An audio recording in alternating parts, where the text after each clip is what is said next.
Pasukan Rusia terekam melempar kantong berisi bahan peledak ke dalam sebuah bangunan.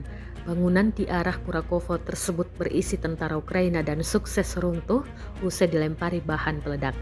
Rekamannya diunggah di Telegram pada Minggu 19 Januari 2025.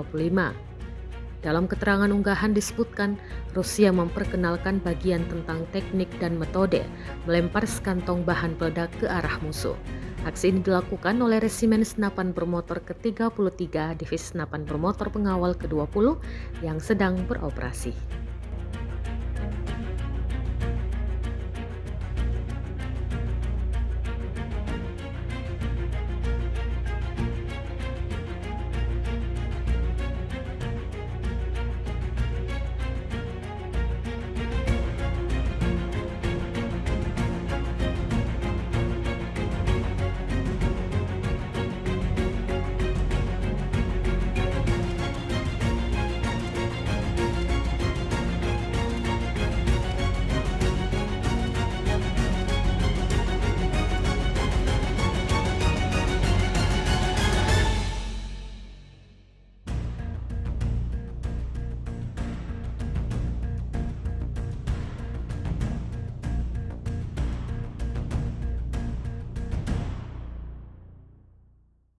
Download Tribun X sekarang, menghadirkan lokal menjadi Indonesia.